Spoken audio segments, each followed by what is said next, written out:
All right, it looks like I am live. So, this is Tammy Morrison, and I am doing Sunday service today. It's a little late, but I'm here. Still Sunday in my world. Thank you for joining me. Those of you that have caught Sunday service, I appreciate you. I send all my love to you. It's been an amazing journey for me as far as the Sunday service has gone. This has been just an amazing experiment for me because Spirit actually spoke to me about doing these Sunday services for probably the last year or two. And I've kind of really just gotten into it and decided to do it. So today I'm going to talk about people leaving you for dead. Have anybody left you for dead in your life? And so I'm referencing this to when Lazarus had died and Jesus raised him up. And also when Jesus was crucified and then in 3 days he was risen up. So I'm going to read from the book of John, chapter 11. Now a certain man named Lazarus was ill. He was of the Bethany, the village where Mary and her sister Martha lived. This Mary was the one who anointed the Lord with perfume and wiped his feet with her hair. It was her brother Lazarus who was now sick. So the sisters sent to him, saying, Lord, he whom you love so well is sick. And they were talking about Lazarus, because Lazarus was a friend of Jesus. So the sisters sent to him, saying, Lord, he whom you love is sick. When Jesus received the message, he said, this sickness is not to end in death, but on the contrary, it is to honor God and to promote his glory, that the Son of God may be glorified through by it. Now Jesus loved Martha and her sister and Lazarus. They were his dear friends, and he held them in loving esteem. Therefore, even when he heard that Lazarus was sick, he still stayed 2 days longer in the same place where he was. Then after the interval, he said to his disciples, let us go back again to Judea. The disciples said to him, Rabbi, the Jews only recently were intending and trying to stone you. And are you thinking of going back there again? Jesus answered, Are there not 12 hours in the day? Anyone who walks about in the daytime does not stumble because he sees by the light of the world. But if anyone walks about in the night, he does not stumble because there is no light. He does stumble because there is no light in him. The light is lacking in him. He said these things and then added, Our friend Lazarus is at rest and sleeping, but I am going there that I may awaken him out of his sleep. The disciples answered, Lord, is he sleeping? If he is sleeping, he will recover. However, Jesus had spoken of his death, but they thought that he referred to falling into a refreshing and natural sleep. So then Jesus told them plainly, Lazarus is dead. And for your sake, I am glad that I was not there. It will help you to believe, to trust, and rely on me. However, let us go to him. Then Thomas, who was called the twin, said to his fellow disciples, let us go too, that we may die. He died along with him. So when Jesus arrived, he found that he, Lazarus, already been in the tomb 4 days.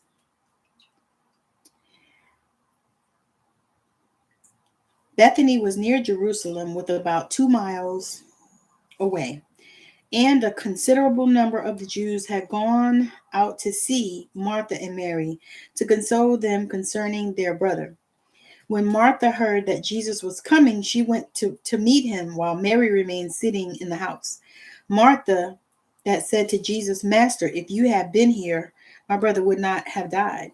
And even now I knew that whatever you ask from God, he will grant it to you. Jesus said to her, your brother shall rise again. Martha replied, I know that he will rise again in the resurrection at the last day. Jesus said to her, I am myself the resurrection and the life. Whoever believes in, adheres to, trusts in, and relies on me, although he may die, yet he shall live. And whoever continues to live and believe, it has faith,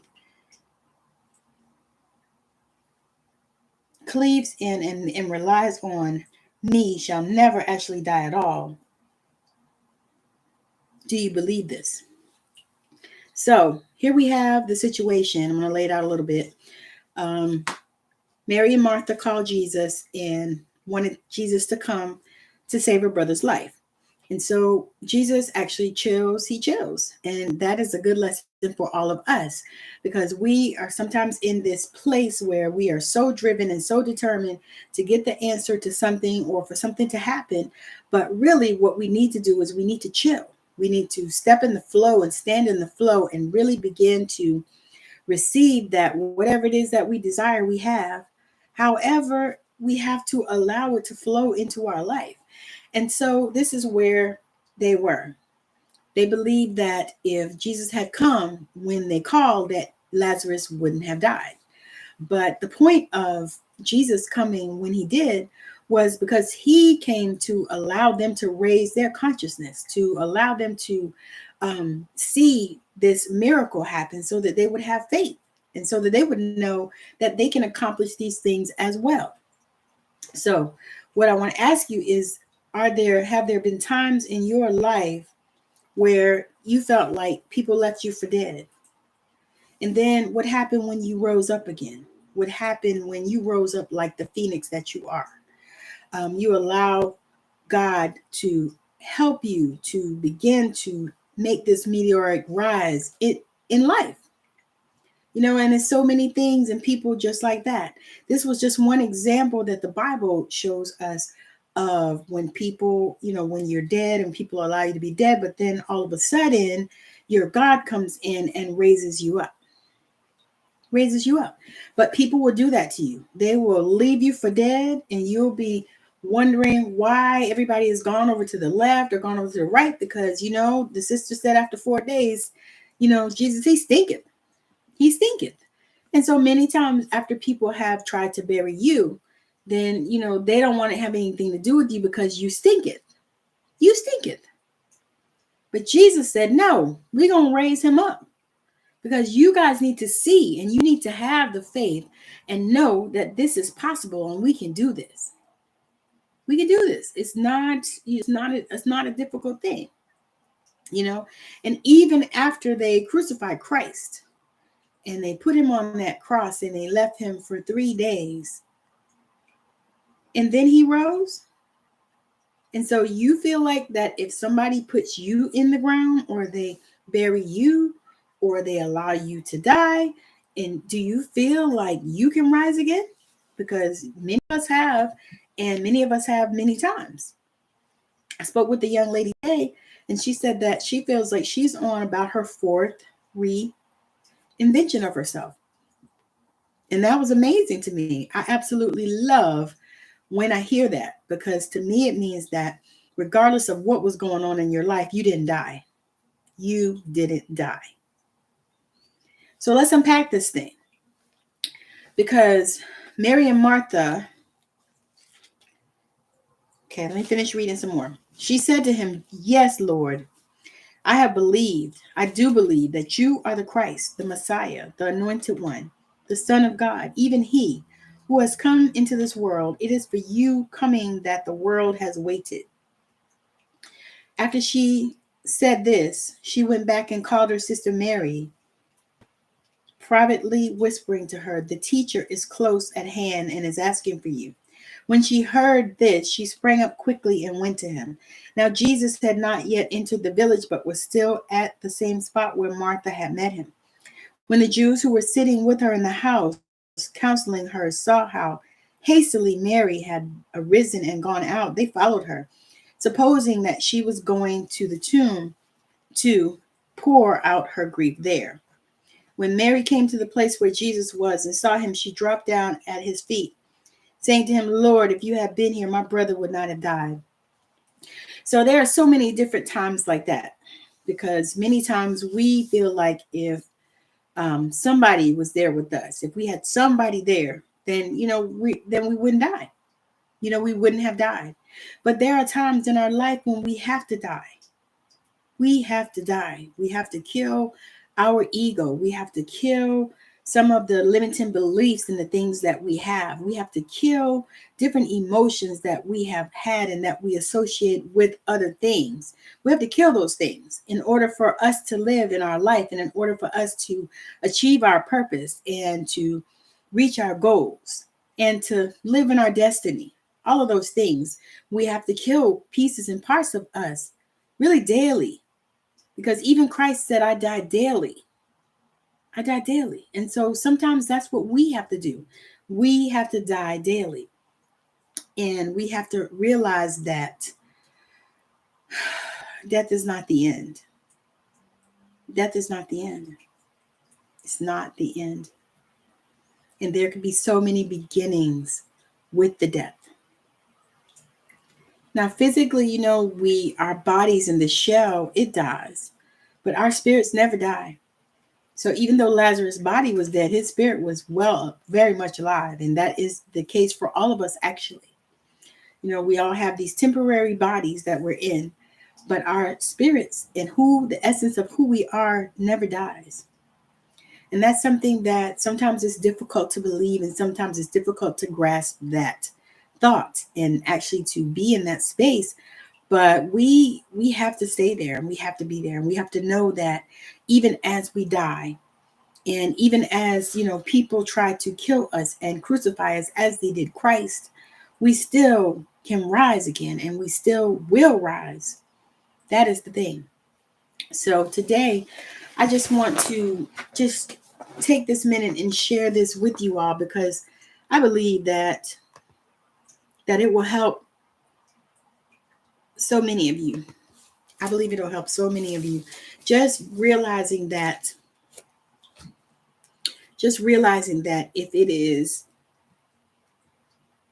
if you have asked for something, if you believe that you will receive it and that you'll get it, and you have asked for this thing, then what it is you have to take a moment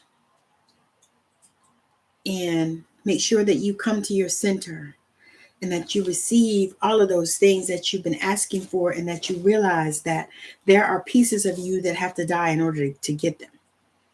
Some stuff you just have to die. You have to leave it. You have to shut it down. You have to allow it to rest in order to receive. And there's so many things like that in our life. But I would ask you to take this time, take these moments, and make sure that you begin. If you don't have a journal process, begin it. If you don't have a journaling process, start. If you don't have a meditation process, double time it, start it. And the way that I suggest that people do that, because I actually had to suggest this a few times to a few of my clients actually today, where I suggested they write it down on a piece of paper. Write down on a piece of paper. What do I want? What do I desire? And then the other thing is begin meditating by using your phone. You can set a timer and just set it for 1 minute. Or if you got a stopwatch, whatever, just use something that will keep time for you, so you don't have to worry about keeping time. And set it for a minute, 1 minute. And then begin to connect with your breath. Just begin to breathe in through the nose and out through the mouth. And then begin to allow the thoughts just to pass. Don't get focused on any one thing. Just really focus on breathing and connecting to your breath. Set intentions that either maybe there's a question that you have that you want answers to. You can ask that question. You can set intentions to feel joy. You can set intentions to feel healthy, to be healed. You can set any intention that you desire, and breathe through it for 1 minute. Start like that and do that every day. And if you can, do it when you get up in the morning and before you go to bed at night, because that is so helpful. It will help you to connect in ways that you don't even realize, and you will begin to not even recognize yourself. All right. So this has been Sunday service. I am super excited that you have decided to join me on Sunday service. I will be back again next week, probably earlier in the day, because I actually overslept Sunday service this morning and I had to go work in the shop. So I wasn't able to do it. And normally I have a little space while I'm working even, and I would have done a Sunday service from the shop that I work in, but I didn't have no time. I had so many people coming through, which always is a blessing. It is a blessing. I love it. And I'm super excited to actually be a part of something that in that way, and just to be able to give guidance and share wisdom with people. So, again, if you are looking for that type of service, I actually do readings. We join on Zoom and do them. So if that is something that you are looking for, I do angel intuitive session with recorded affirmations, and I also do healing sessions. So if either one of those are something you're interested in, I actually also yeah. And I also have a 3-day healing extravaganza meditation masterclass thing that I'm doing. Connecting to your soul is 3 days long. It's going to be October, I think 10th through the 12th, I think is when we're doing it, around 12 noonish. Super, super grateful for that. It's going to be an hour of healing and activation. I cannot wait. I'm so excited for it. But it is October 10th through the 12th, I think. And I also have dropped the link for the sign up link in there. And in the sign up, I have given you an amazing, powerful healing, just a snippet, just a small one, just so that you can experience some of the healing that I do. So again, thank you so much for hanging out with me, for joining me. This has been always amazing. And I thank you for allowing me to come into your world. And so I appreciate you so much. But there's also a gift for you if you are new to my page, or if you're not new. But I pinned it to the top of my page, so you can go on there and collect your powerful healing from there as well. So thank you so much for hanging out with me. It's been a blast as always. I will definitely be back on again on Tuesday. I have a book that I've been reading, The Science of Getting Rich, Wallace D. Wattles. So I will continue on that on Tuesday. And I am super excited for you to join me. And if you are in, okay, that just left my head. I apologize. But have a wonderful rest of your day. Thank you for hanging out and joining me. It's always a pleasure to come on here and bless people. So thank you so much. And make sure that you're following me so that you can get Sunday service all the days, all the Sundays that I do it. And also check out my show Straight Out of Savannah. It is streaming on Anchor, Spotify, all these other places, Amazon Music, iHeartRadio, anywhere that you listen to podcasts, you can listen to it. And I would love it if you would subscribe to it. And also I have my YouTube channel, which is amazing. And I would love it if you subscribe there, which I am actually on there now, as well as Facebook, doing Sunday service. So again, thank you for hanging out with me. I really appreciate you.